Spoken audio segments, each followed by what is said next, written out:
घूंघट का पट खोल रे तो को पीव मिलेंगे। या घट घट में वही साईं बसत है, कटुक वचन मत बोल रे। धन जोबन का गर्व न कीजे, झूठा पचरंग चोल रे। सुन्न महल में दियना बारी ले, आशा से मत डोल रे। जोग जुगत से रंग महल में, पिए पाए अनमोल रे। कहे कबीर आनंद भयो है, बाजत अनहद डोल रे। ये साहब का प्रसिद्ध भजन है। घूंघट का पट खोल रे तो को पीव मिलेंगे। घूंघट आंचल का वह हिस्सा जिसे चेहरा को ढका जाता है। अभी भी भारत के कुछ हिस्सों में उसमें भी सब नहीं, लेकिन कुछ अभी भी वहाँ का जो रस्म है उसको अभी भी पालन करती है। उत्तर प्रदेश के बलिया जिला में एक दो भगत के यहाँ जाना होता है। उसमें एक भगत के यहाँ जाते हैं तो वहाँ की एक महिला है, पूरा यहाँ तक घूंघट, सब सेवा करेगी, बंदगी करेगी, खाना भोजन सब, सेवा में कोई कमी नहीं, सब करेगी। और यहाँ तक वो पूरा घूंघट बना रखेगी, एक ही।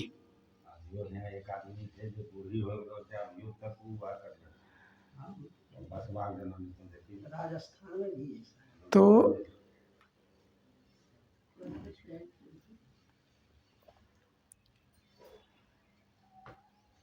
वो घूंघट आंचल का वह हिस्सा जिसे अपना चेहरा सामने का ढका जाता है। तो घूंघट अगर वह नहीं उठाता है तो अपने मालिक को कैसे देख पाएगा।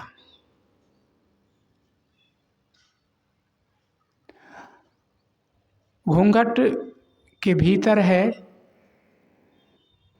तो अपने पति का दर्शन दीदार कैसे करेगा। यहाँ यह अलंकारिक कथन लेकर के साहेब मानव मात्र को उपदेश करते हैं। घूंघट अविद्या, दार्शनिक शब्द है अविद्या। सामान्य शब्द का प्रयोग करें तो अज्ञानता।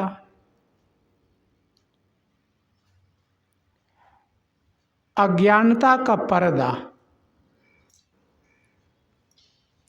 इसको तू खोल दे, यानी ये अविद्या के पर्दा को तू उठा दे, तब तुमको पिया मिलेगा। और पिया कौन है? अध्यात्म के क्षेत्र में हल्ला तो बहुत है कि जीव का पिया जीव पत्नी है और इसका पिया परमात्मा है।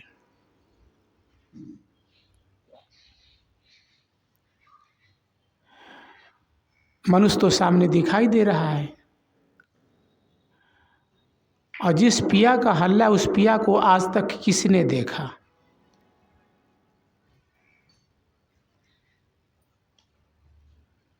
कोई नहीं देखा। केवल सुनी सुनाई बात और कागज में लिखा है, उसको ले करके उड़ान भरते हैं। जीव का कोई पिया नहीं है, जड़ प्रकृति का भी कोई पिया नहीं है। आग पानी मिट्टी हवा, इसका भी कोई स्वामी नहीं है। और जीव आत्मा चेतन, इसका भी कोई स्वामी नहीं है। जड़ प्रकृति को मुक्ति से कुछ लेना देना नहीं है। मोक्ष से उसका कोई सरोकार नहीं है। क्योंकि वो बंधन में ही नहीं है, वो ज्ञानाकार नहीं है, वो उसमें ज्ञान नहीं है, जानने की शक्ति नहीं है। इसीलिए उसको सुख दुख का अनुभव न होने से मोक्ष बंधन का बात ही नहीं आती है।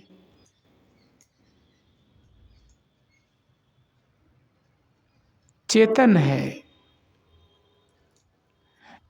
इसको अनुभव होता है। तो अनुभव में दुख का होता है, सुख का होता है। तो जो दुख का होता है वह उससे बचना चाहता है।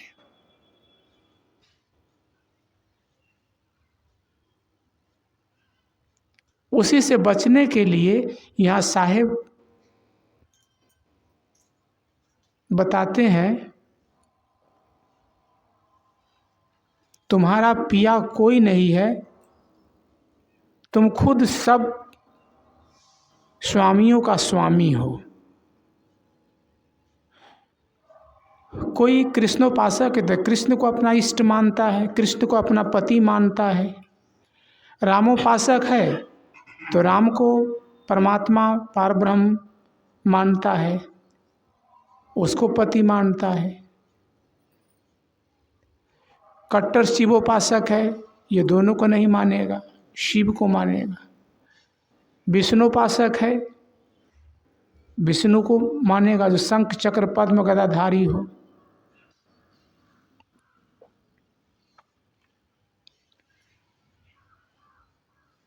वो जिसको इष्ट इष्ट मानता है उसके सामने सबको डाउन करके रखता है, अपने माने गए जो आराध्य देव है उसको सबके ऊपर रखता है।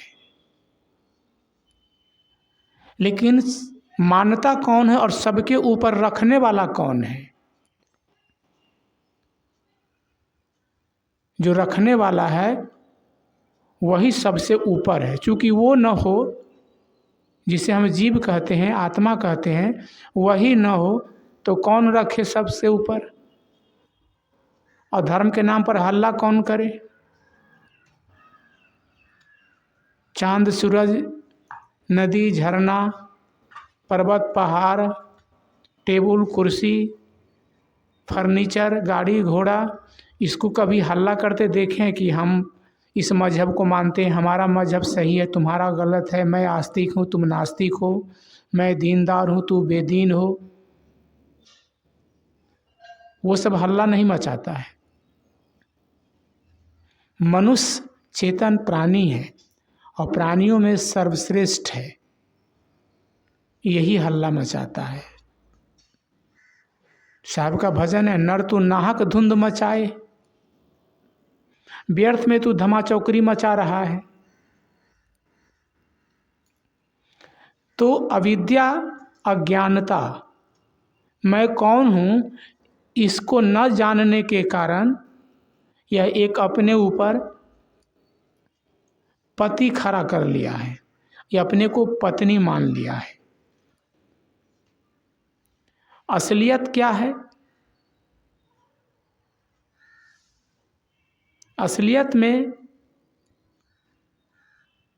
जीव स्वयं पति है और उसके मन में उठने वाले सारे विचार, जिसे मनोवृत्ति कहते हैं, वो उसका जोरू है, वो उसकी पत्नी है।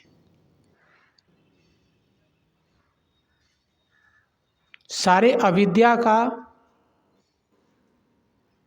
खजाना, उद्गम स्थल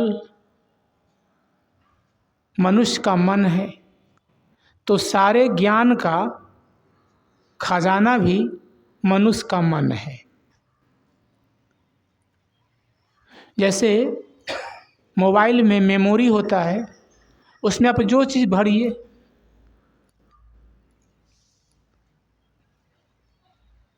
आप उसमें अच्छा चीज़ डाउनलोड करके रखिए या गलत चीज़ डाउनलोड करके रखिए। ठीक इसी तरह से ये अंतःकरण है, इसमें आप हम जो कुछ भर ले, सद्गुण भरे या दुर्गुण भरे। सद्गुण भरेंगे तो जीव रिलैक्स में रहेगा, दुर्गुण भरेंगे तो ऑटोमेटिक है कि हम भयभीत रहेंगे, उद्वेगित रहेंगे, अशांत रहेंगे, दुखी रहेंगे।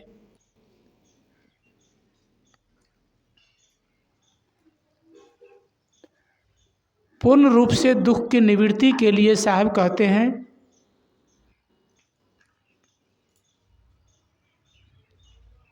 तुम अविद्या के पर्दा को, अज्ञानता के पर्दा को खोल दो,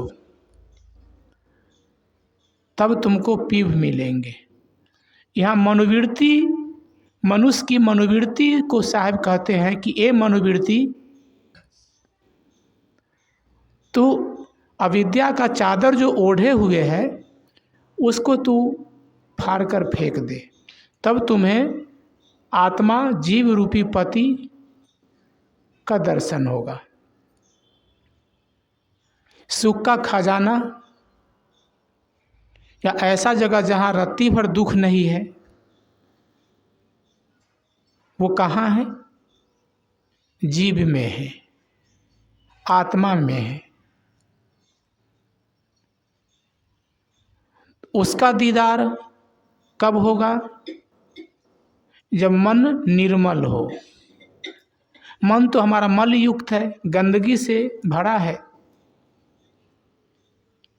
हीरा है, मणि है, चमकने वाला, प्रकाश देने वाला वो है, लेकिन ऊपर से धूल या कचरा से पूरा ढका है, तो कहाँ प्रकाश देगा? धूल कचरा साफ हो जाएगा तब वो प्रकाश देगा।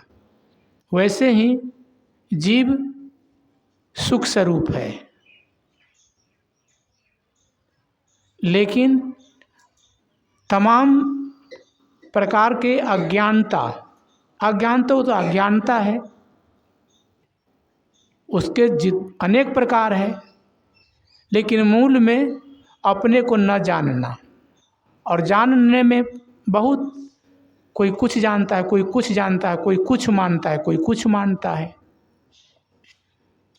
उसमें अनेकता रहेगी। न जानने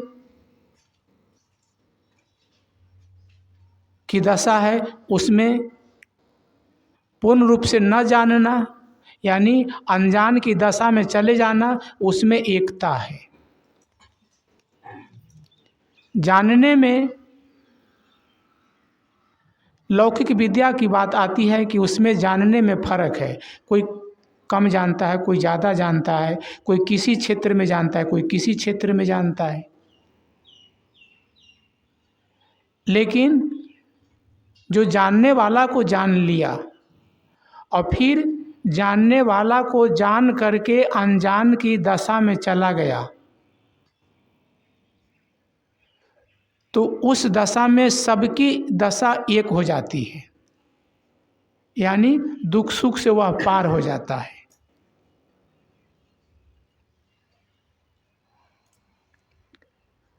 जब यह मनोवृत्ति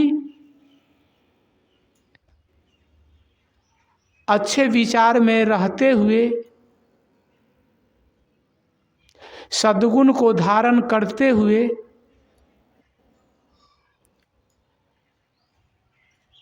स्वरूप का बोध यानी आत्मा का बोध जब प्राप्त कर लेगा, तब इसको आत्मा रूपी पति का यानी आत्मा का अनुभव होगा। अनुभव तो मन से ही किया जाता है।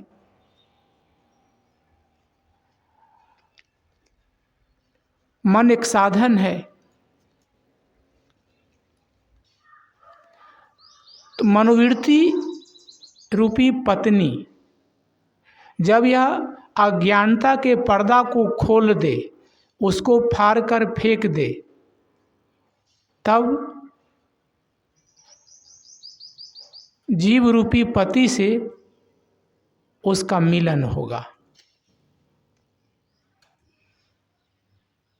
मैं कौन हूँ इसको जानना,